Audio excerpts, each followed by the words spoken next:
Salam sehat teman-teman semua, apa kabar? Semoga senantiasa dalam lindungan Allah Subhanahu wa Ta'ala. Pada kesempatan ini kita di PMCS Advisory Indonesia lagi senang banget soalnya di kantor kita ini kita lagi kedatangan tamu istimewa. Siapakah beliau? Beliau merupakan sosok seorang ibu yang berjuang untuk pemberdayaan masyarakat desa. Yang dilakukannya antara lain dengan mengembangkan inovasi pembangkit listrik tenaga mikro hydro, artinya dengan memanfaatkan air yang ada di sekitar desa tersebut.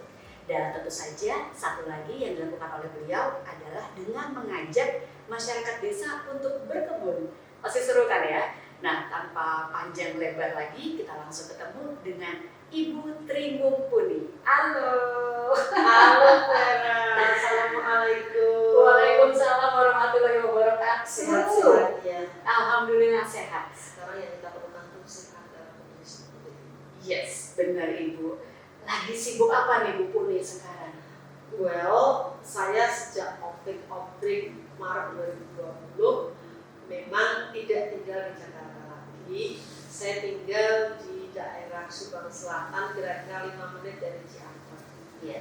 Yang saya lakukan berkebun. Iya. Ya, karena buat saya berkebun itu punya banyak impact. Iya. Ya, social impact itu kenapa? Kita bisa ngajarin petani, ya kita juga belajar dari petani. Iya. Gitu. Saya selalu bilang sama petani, tolong dong kita menanam apa yang kita makan, Iya. dan kita makan apa yang kita tanam.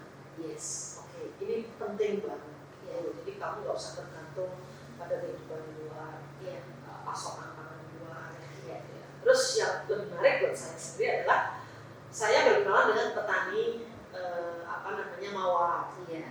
Roses is always beautiful. Saya senang banget gitu. Karena itu affordable juga buat teman-teman. Jadi saya bilang, oke, kamu kembangkan ini itu, nanti nggak usah khawatir ya. Saya punya banyak teman yang pasti mau membeli produkmu. Iya. Tapi ya itu ya namanya petani. Saya nggak berani Bu, nanti pokoknya itu saja. Aku tuh nggak pedagang, jadi nggak bisa. Tapi nggak apa-apa lah anyway. Akhirnya saya kenalkan gitu sama orang yang bisa udah Bu, dia yang ngurus semuanya. Iya. Saya ambil a favor gitu. Kalau pas saya kebetulan di Jakarta. Kebetulan saya kan sekarang ya mendapat mandat lah ya menjadi Dewan Pengarah di Badan Riset dan Inovasi Nasional, sehingga mengharuskan saya datang ke Jakarta minimal sebulan 2 kali pada saat nanti ada rapat. Nah itu saya manfaatkan juga datang ke Jakarta, membawakan apa-apa yang dipesan oleh teman-teman. Termasuk aku ya. Iya gitu juga cinta mawar. And roses is always beautiful. Karena apa? Kita banyak belajar filsafatnya di situ. Iya. Kalau ingin keindahan ya harus kamu rawat. Betul. Dia harus dilihat setiap hari, dicari sebelum terlambat. Kalau ada jamurnya harus dibuang dan dipisahkan dari pohon yang sehat. Harus dilihat kulitnya juga harus disingkirkan. Terus begitu selesai berkembang, berbunga udah cantik, dia udah mulai rontok, harus segera dipotong di bawah buku itu sehingga nanti dia akan berkembang dan bunga setiap hari. Betul. Seperti merawat perempuan. Jadi harus diperhatikan setiap hari. Iya benar, ini benar banget loh. Aku tuh akhirnya tertarik dengan berkebun mawar itu dari Ibu Puni gitu ya. Jadi Ibu Puni itu bawa mau mawar apa? Kita punya nih mawar putih, Ibu Puni punya, mawar merah ada, mawar pink ada, kuning ada, ungu ada. Because I love yellow ya, di kursinya aja semuanya kuning kan yellow. Yang yellow. Dan ternyata Ibu Puni tuh punya gitu suplainya dari petani-petani yang dibina oleh Ibu Puni. Ternyata ada filosofinya juga ya, ada manfaatnya juga, ada bisa untuk menata well-being kita juga ya dalam masa pandemi ini ya. Betul sekali. Serasa kalau udah malam tuh nggak betah, pengennya nanti dibangun tahajud, nggak sabar nunggu kumandangnya azan masjid subuh, begitu selesai subuh kita bisa ngaji gitu. Matahari udah kelihatan langsung cepet kita kebun. Oke. Lalu apa lagi nih? Jadi ada mawar, berkebun mawar. Lalu Ibu Puni lagi. Yang paling menarik buat saya adalah blessing disguise ini pada saat 2019 Desember. Saya itu diberi amanah sama Gubernur Jawa Barat Ridwan Kamil untuk melatih para pemuda-pemudi Jawa Barat ya, agar mereka menjadi partner desa. Apa sih partner desa gitu ya? Anak-anak muda yang kita latih untuk memiliki 4 kompetensi. Kompetensi keteknisan, of course ini harus pakai nanti untuk membangun masyarakat setempat. Kompetensi kejuangan, dia tidak boleh putus asa. Ya. Karena nanti dikirim ke daerah seperti ya Jawa Barat tahu sendiri lah ya, masih ada yang naik ojek saja 250.000. Jalannya begini, saya sih mending jalan kaki kalau mereka. Saya kalau naik ojek itu enggak deh, nanti kalau jatuh gitu ya. Serem. Terus belum yang Cianjur Selatan, Garut, daerah-daerah masih perlu sentuhan tangan gitu, dan pikiran. Dan saya mendapatkan semua total itu 440 anak melalui 4 kali pelatihan di masa pandemi. Dengan prokes yang sangat ketat. Jadi tempat kita itu 440. Tempat kita itu karena kenapa 440 itu setiap 100 ada yang 10 sebagai fasilitator. Nah, tempat kita jadi seperti ini, seperti camp. Kayak camp. Jadi tadi keteknisan, kejuangan, lalu terus kemudian kerakyatan dan keikhlasan. Nah, yang bagusnya sih kejuangan ini, anak-anak ini akan bahasa saya dilempar ke hutan, dia hanya diberitahu ini edible food, ini bukan, gitu ya, sehingga dia tahu. Jadi tidak diberi bekal apa-apa. Bekalnya dirampok semua gitu, dia harus can live with their own. Jadi itu bahasa lainnya adalah natural education awareness. Biar dia punya pemahaman bahwa tanpa alam kita tidak bisa hidup dengan baik. Ya, jadi nggak sembarangan lah orang merusak lingkungan. It's you killing yourself gitu. Kamu sebenarnya membunuh dirimu sendiri kalau kamu merusak alam. Karena kita tuh sangat tergantung dengan alam. Itu berapa lama tuh kumpulnya? Dilatihnya 45 hari. Lama ya? Lama. Yang dilempar ke hutan? Hanya 1 minggu. 1 minggu. Aduh itu aja 1 minggu udah cukup ya. Dan itu membuat mereka itu bisa menangis sampai kesudahan pada saat selesai dengan penempatan di hutan, selesai dengan survival itu, mereka dikumpulkan, diberi jagung yang kecil. Satu jagung dipotong jadi 3 atau 4 itu, terus suruh megang semua, kan sama dia mereka nggak makan. Makanya kan ketemunya saja. Ada yang bonggol pisang, ada yang pucuk daun apa, dibawa nesting, jadi mereka masih bisa ngebus. Terus kalau yang memang mereka banget ada yang makan ular, karena saking pengennya protein nggak lapar gitu ya. Kalau yang bersyukur banget ada kayak hutan, itu tergantung lah bagaimana usaha mereka. Dan tidurnya di bivak, jadi mereka di bivak sendiri. Terus pada saat sudah graduate gitu, berhasil selama 6 hari di desa itu, di hutan itu, dia boleh memegang jarum tadi, tapi dimakannya itu 1 sambil diresapi. Terus kamu tahu kan berapa energi yang diperlukan. Petani itu seperti apa? Just membuat 1 jagung yang sekarang bisa kamu makan. Biasanya nangis, nangis gitu. Jadi betapa mereka itu dikeluarkan dari zona nyaman, ya, untuk tahu merasakan pedihnya kalau berada di sepatunya rakyat yang tidak memiliki apa-apa. Nah, begitu mereka selesai 45 hari, mereka akan mulai deploy ke desa terpencil yang kondisinya jauh dari yang setiap hari dia alami. Jadi kita bilangnya mereka keluar dari zona nyaman, gitu ya. Kenapa itu dilakukan? Karena desa itu punya banyak resources. Desa itu kayak macam-macam resources. Persoalannya tidak ada intellectual capacity yang cukup untuk mengolah resources itu.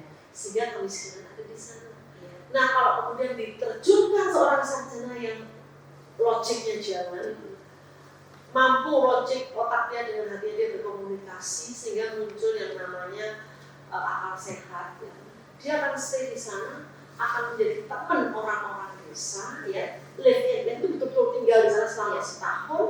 Bahkan Kang Emil ini paham banget gitu ya, bahwa tidak bisa membangun Excel. Sekarang sudah tahun yang ketiga. Sekarang bahasa kita itu tinggal panennya. Bener juga, desa-desa yang dulu hanya isinya bambu-bambu, rakyatnya udah bambu-bambu aja gitu. Sekarang jadi anyaman yang cantik-cantik. Jadi hasil prakarya, ada art and craft ya yang dihasilkan oleh mereka. Terus tiba-tiba saya bisa menikmati makanan-makanan tradisional yang sangat enak. Karena saya bilang orang yang beli pertama gitu. Hasilnya begini-begini. Jadi Jadi mereka juga memperkuat badan usaha milik desa, Iya. atau koperasi terserah mereka. Tapi itu hasilnya konkret bisa dinikmati dan memberikan nilai tambah terhadap produk-produk lokal desa Iya. yang ujung-ujungnya kesejahteraan rakyat secara ekonomi tercipta. Iya. Itu yang buat saya betul-betul blessing in disguise. Iya. Orang pada cerita gue lay off ini loh, apa namanya, orang-orang kantor gue karena nggak ada ini. Aku sibuk banget dengan tim pada saat Pandemi itu ya, COVID-19. Jadi ini Patriot Desa ini usia rentangnya usia berapa nih? maksimum hanya boleh 30 tahun. Oke. Minimumnya? Minimumnya nggak ada, tapi sebetulnya rata-rata kalau lulus sarjana 21. Oke, jadi di antara 21 sampai 30 tahun lulusan S1, di mana bagaimana caranya mereka bisa lebih banyak lagi mengabdi kepada masyarakat. Lalu ada proses bootcampnya dari Bu Uni nih melalui Patriot Desa, yaitu ya supaya empatinya terasah secara benar-benar dari dalam gitu ya. Jadi bukan hanya melalui kayak webinar, nggak kena ya kalau webinar aja ya, harus cemplung langsung gitu ya. 5 tahapan empati itu harus didapat. Iya. Tapi ya ini berat juga.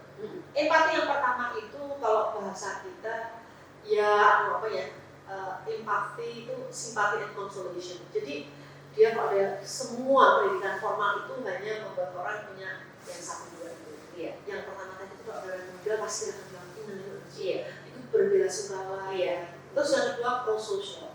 Pro-sosial itu seperti apa? Pasti deh, Vera, saya mungkin semua teman-teman kita kalau lihat wah, entah harusnya tinggal di rumah ini masih mikro dagangan, jualan itu sedih banget. Iya. Itu pro-sosial. Kita ada rasa sedih gitu kan, ya kita keseluruhan atau gimana.